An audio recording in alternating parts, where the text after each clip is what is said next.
जी star news से आइए डालते हैं आज की मुख्य खबरों पर एक नजर। भारत के उत्कर्ष 12 वर्ष के रूप में मनाया जा रहा है कार्यकाल कानपुर में सुशासन और विकास पर जोर दिया है। केंद्र में प्रधानमंत्री नरेंद्र मोदी के नेतृत्व वाली सरकार के 12 वर्ष पूरे होने के अवसर पर देश भर में विभिन्न कार्यक्रम आयोजित किए जा रहे हैं। इस क्रम में उत्तर प्रदेश सरकार के प्रभारी मंत्री योगेंद्र उपाध्याय कानपुर पहुंचे हैं, जहां उन्होंने मोदी सरकार के 12 वर्षों की उपलब्धियों को देश के विकास और वैश्विक पहचान के लिए महत्वपूर्ण बताया।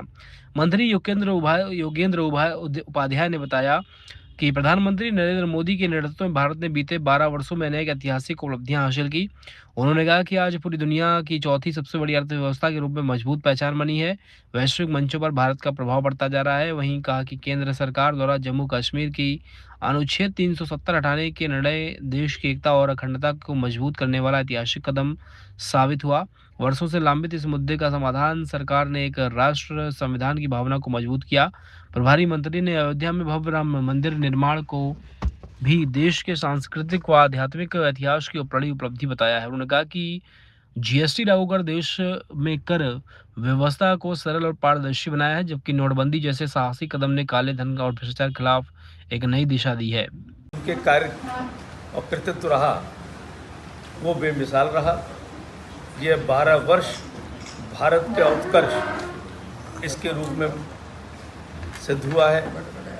और यदि हम कहें कि उनके कार्यों को गिनाना शुरू करें, जनहित के, देश हित के, अंतर्राष्ट्रीय जगत के हित के, तो एक ग्रंथ बन जाएगा।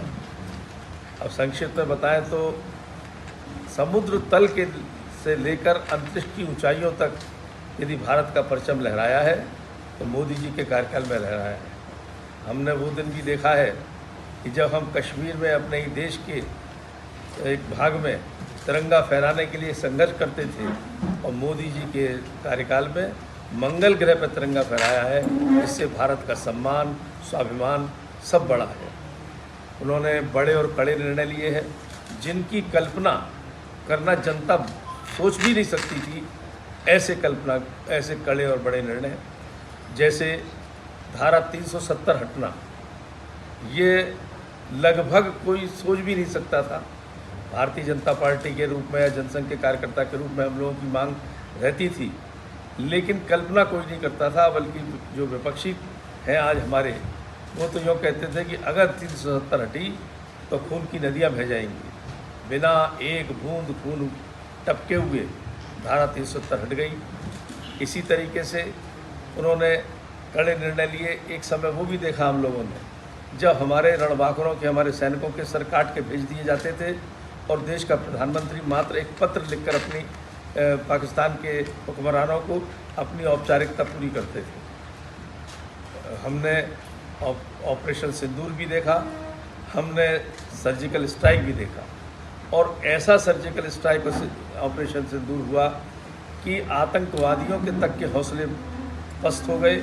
और जो खौफ भारतीय सेना का तो भले ही 50, 60, 70 किलोमीटर घुसा हो, लेकिन आम भारतवासी का खौफ पूरे पाकिस्तान के 700 किलोमीटर के तक घुस गया। ऐसे बड़े और कड़े निर्णय उन्होंने लिए हैं। हम अपने आध्यात्मिक चेतना की बात करें, इस देश से सांस्कृतिक चेतना विलुप्त हो गई थी। हमारी सांस्कृतिक चेतना को बात करने वाले को सांप्रदायिकता की संज्ञा दे दी जाती थी, जो कि बिल्कुल अनुचित था। आज मोदी जी के राज्य में जो 500 वर्षों से एक चिर संचित अभिलाषा थी इस देश के, नहीं पूरे विश्व के हिंदू समाज की, वह राम मंदिर का निर्माण हुआ। केदारनाथ, बद्रीनाथ से लेकर सोमनाथ तक विभिन्न मंदिरों का जीर्णोद्धार, बल्कि एक राजस्व, उस शहर का राजस्व, उस प्रदेश का राजस्व, इकोनॉमिक स्थिति मजबूत हुई है।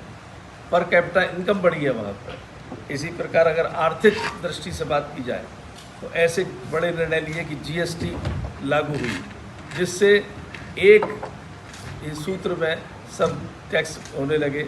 उसी प्रकार नोटबंदी एक बड़ा निर्णय था, जिससे कि जो आतंकवादी थे, हमारे सरहद के विरोध, सरहद के पार जो देश थे, फर्जी मुद्रा देकर हमारी अर्थव्यवस्था को चोट पहुंचाना चाहते थे, उनके मंसूबे ध्वस्त हुए।